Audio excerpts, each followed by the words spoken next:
Episode opening സീനില് ഇപ്പൊ നെജിയും കിബയും അക്കമൊരു പട്ടിക്കുട്ടിയും അവരെല്ലാവരും വില്ലന്മാരാരെങ്കിലും അവിടേക്ക് വരുന്നുണ്ടോ എന്ന് നോക്കിയിരിക്കും. അപ്പൊ നെജി അവൻ ഒരുപാട് ടയേർഡായി ഇപ്പൊ പതിയെ താഴേക്ക് വീഴാൻ തുടങ്ങും. അപ്പൊ കിബ അവൻ ടെൻഷനായിട്ട് ഓടി വരും. നെജി എന്തു പറ്റി, എന്താ ഉണ്ടായേ? അതിന് കിബ പറയും കുഴപ്പമൊന്നുമില്ല, ഞാൻ ചെറുതായിട്ട് ഒന്ന് ഉറങ്ങിപ്പോയതാണ്. അതിന് കിബ പറയും ഇപ്പൊ ഇവിടെ എവിടെയും ഒരു എനിമി പോലും ഇല്ല, മാത്രമല്ല സെൻസുറി ടൈപ്പ് നിഞ്ചകളൊക്കെ നമുക്ക് ചുറ്റുമുണ്ട്. സോ കുറച്ചു നേരം നീ റെസ്റ്റ് എടുക്ക്. കട്ട് ചെയ്ത മറ്റൊരു ഭാഗത്ത് ഇപ്പൊ നാഗട്ടോയും ഹിറ്റാച്ചിയും കാണിക്കും. നാഗട്ടോ അവൻ ഹിറ്റാച്ചിയോട് ചോദിക്കും, നിനക്ക് അക്കാസ്കി ടീമിനെ കുറിച്ച് എന്തെങ്കിലും അറിയോ? അതിനെ ഹിറ്റാച്ചി പറയും, നിനക്കറിയുന്നതിന് കഴിഞ്ഞും കൂടുതലായിട്ട് എനിക്കറിയാം. അത് കേട്ട് നാഗട്ടോ ചിരിക്കും. ആക്ച്വലി നമ്മളെ മറ്റുള്ളവര് മിസ്യൂസ് ചെയ്യാണ്. ഹിറ്റാച്ചി പറയും, അവർക്കിപ്പോ ആവശ്യം എന്റെ സെയ്ജോ സിക്സ് പാത്തും ഈ മങ്കിക്കു ഷെരിങ്ങ കണ്ണുമാണ്. അതുപയോഗിച്ച് അവർക്ക് വില്ലന്മാരെ തോൽപ്പിക്കണം. അതിനുവേണ്ടിയാണ് നമ്മളെല്ലാവരെയും ഇവിടേക്ക് കൊണ്ടുവന്നിരിക്കുന്നത്. കട്ട് ചെയ്താ ഇപ്പൊ മെഡിക്കൽ ടീമിനെ കാണിക്കും. അവരെല്ലാവരും ചേർന്ന് വലിയൊരു ടെന്റിനുള്ളില് ഒരുപാട് പേർക്ക് ഇപ്പൊ ട്രീറ്റ്മെന്റ് കൊടുത്തോണ്ടിരിക്കുകയാണ്. അസിസ്റ്റന്റ് ചേച്ചി ആളിപ്പോ വളരെ ഇമ്പോർട്ടന്റ് ആയിട്ട് ഒരു ഓപ്പറേഷൻ അത് നടത്തിക്കൊണ്ടിരിക്കുകയാണ്. നമ്മുടെ പന്നിക്കുട്ടി ആള് ഫുൾ ഓൺ എനർജിയില് പെട്ടിയൊക്കെ തൂക്കി അങ്ങോട്ടും ഇങ്ങോട്ടും നടക്കും. അപ്പോഴായിരിക്കും നെജി അവനിപ്പോ അവിടേക്ക് വരിക.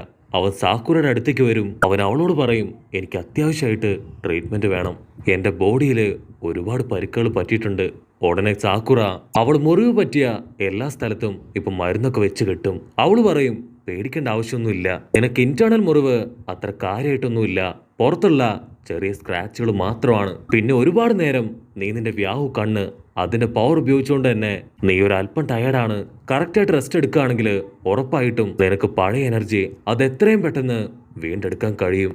അപ്പോഴായിരിക്കും നെജി പറയാ, എനിക്ക് ഒരുപാട് റെസ്പോൺസിബിലിറ്റി ബാക്കിയുണ്ട്, മാക്സിമം ഇന്റൽസ് കളക്ട് ചെയ്ത് എനിക്ക് എത്രയും പെട്ടെന്ന് ഹെഡ് ക്വാർട്ടേഴ്സിൽ എത്തിക്കണം എന്ന് പറയും. അതിന് സാക്കുറ അവൾ റിക്വസ്റ്റ് ചെയ്യും, നീ ഒരു അല്പസമയമെങ്കിലും റെസ്റ്റ് എടുക്ക്, അല്ലെങ്കിൽ വീണ്ടും നീ ടയർഡായി എന്തെങ്കിലും സംഭവിക്കാൻ ചാൻസ് ഉണ്ട്. അവിടുന്ന് അങ്ങനെ കട്ട് ചെയ്ത് ഇപ്പോൾ നിഞ്ച ഡോക്ടറെ കാണിക്കും. ആളുടെ അടുത്തേക്ക് ആരോ ഒരാൾ കടന്നു വരും. ഡോക്ടർ എന്തെങ്കിലും ചെയ്യും മുമ്പേ അവനിപ്പോ ഡോക്ടറെ വെട്ടിക്കൊല്ലും. കട്ട് ചെയ്ത ഒരു സ്റ്റോൺ വില്ലേജ് ഷിനോബി അവൻ ഓടി വരും. എന്നിട്ട് എല്ലാവരെയും അറിയിക്കും. എന്നിട്ട് ഓടി വന്ന് ബാക്കിയുള്ള എല്ലാവരോടും പറയും, നമ്മുടെ 3 ഡോക്ടേഴ്സ് കൊല്ലപ്പെട്ടിരിക്കുകയാണ്. ഏതോ ഒരുത്തൻ അവരെ 3 പേരെയും കൊന്നു.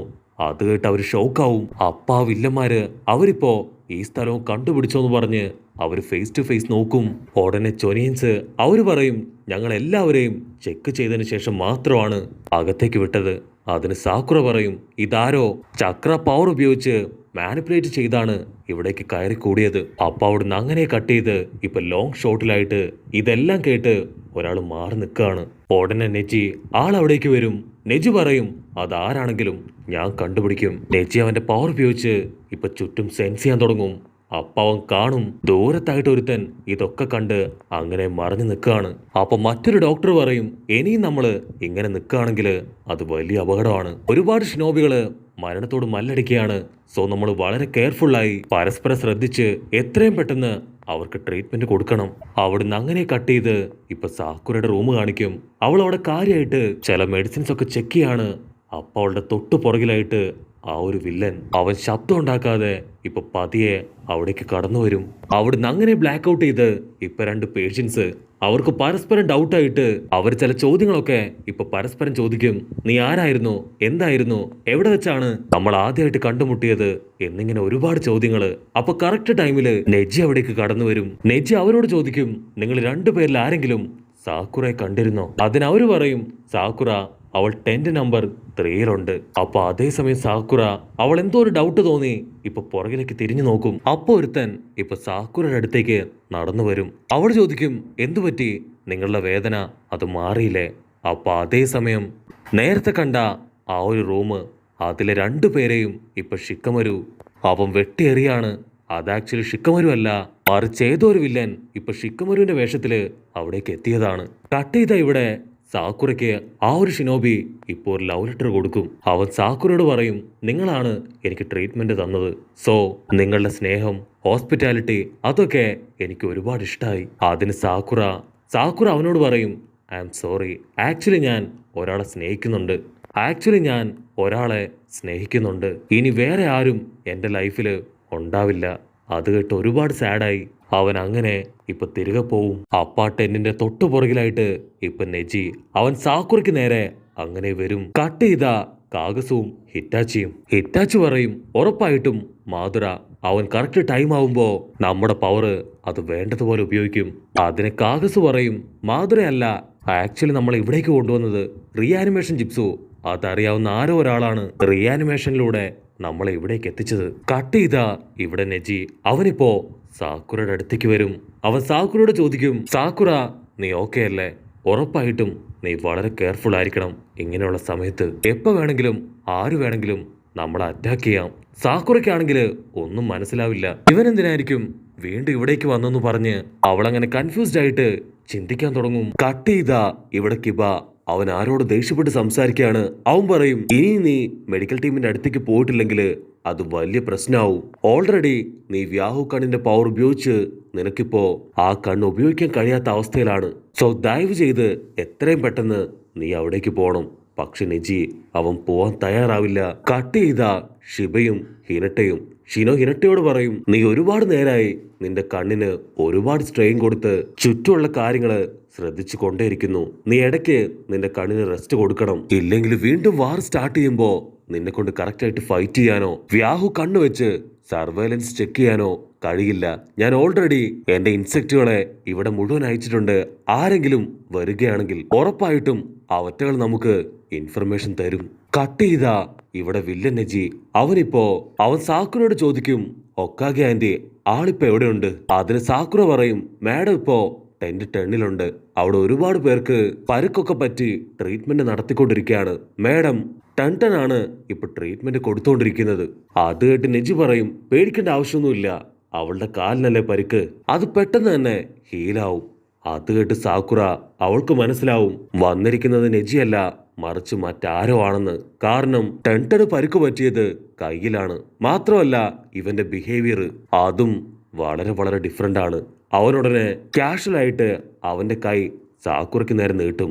എന്റെ കൈക്ക് നല്ല വേദനയുണ്ട്, നിനക്ക് ബുദ്ധിമുട്ടില്ലെങ്കിൽ എന്റെ കൈ ഒന്ന് നോക്കുമെന്ന് ചോദിക്കും. അതിന് സാക്കുറ അവന്റെ കൈ ചെക്ക് ചെയ്യുന്ന അതേ സമയത്ത് ആ വില്ലൻ അവൻ കത്തിയെടുത്ത് വീശും. ഉടനെ സാക്കുറ കൈ വലിച്ച് അങ്ങനെ ചാടി വന്ന് കറങ്ങിയൊരൊറ്റ അടി.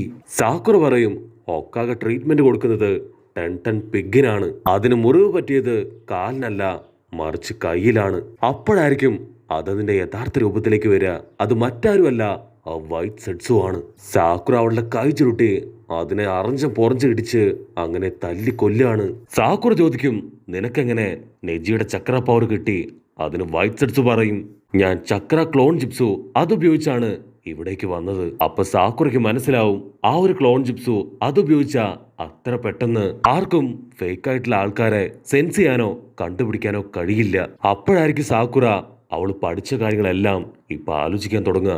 അവൾ വീണ്ടും ഇപ്പൊ അവനോട് ചോദിക്കും, അങ്ങനെയാണെങ്കിൽ നെജിയുടെ പവർ, ആ ചക്ര പവർ എങ്ങനെ എവിടെ വെച്ച് നീ അബ്സോർബ് ചെയ്തു? ആക്ച്വലി നെജിയും ഈ സെഡ്സും അവർ രണ്ടുപേരും ഫൈറ്റ് ചെയ്തപ്പോഴാണ് ഇവൻ നെജിയുടെ പവർ അബ്സോർബ് ചെയ്തെടുത്തത്. കട്ട് ചെയ്ത ഇപ്പൊ സാക്കുറയുടെ റൂമിലേക്ക് 2 ഷിനോബീസ് വരും. അവർ ചോദിക്കും, എന്താ ഉണ്ടായേ? അതിന് സാക്കുറ പറയും, എത്രയും പെട്ടെന്ന് ഈ കാര്യങ്ങളെല്ലാം തന്നെ ഹെഡ് ക്വാർട്ടേഴ്സിലേക്ക് ഇൻഫർമേഷൻ പാസ് ചെയ്യണം. കട്ട് ചെയ്ത ഇപ്പൊ വൈറ്റ് സെഡ്സുകള് അവര് വേറെയും ഷിനോബികളുടെ പവർ അബ്സോർബ് ചെയ്ത് അവരെ പോലായി മാറി ഷിനോബികളെ വെട്ടിയെറിയാണ്. കട്ട് ചെയ്ത ഇൻഫർമേഷൻ അത് കറക്റ്റ് ആയിട്ട് ഇപ്പൊ ഹെഡ് ക്വാർട്ടേഴ്സിലേക്ക് എത്തും. ഉടനെ ഷിക്കാഗോ ആള് ഷോക്കാവും.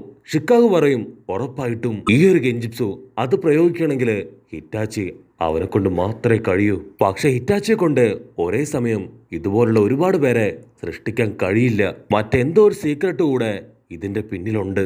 ഷിക്കാഗോ കൂളായിട്ട് കണ്ണടച്ച് ഇപ്പൊ എന്തെങ്കിലും ഒരു വഴിയുണ്ടോ എന്ന് ആലോചിക്കാൻ തുടങ്ങും.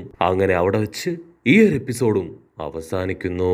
എപ്പിസോഡ് ഇഷ്ടപ്പെടുകയാണെങ്കിൽ തീർച്ചയായിട്ടും ലൈക്ക് ചെയ്യാനും കമന്റ് ചെയ്യാനും ഷെയർ ചെയ്യാനും മറക്കല്ലേ. അടുത്തൊരു അടിപൊളി എപ്പിസോഡുമായിട്ട് കാണും വരെ ഇറ്റ്സ് മീ വിത്ത് മല്ലു വെബിസോ.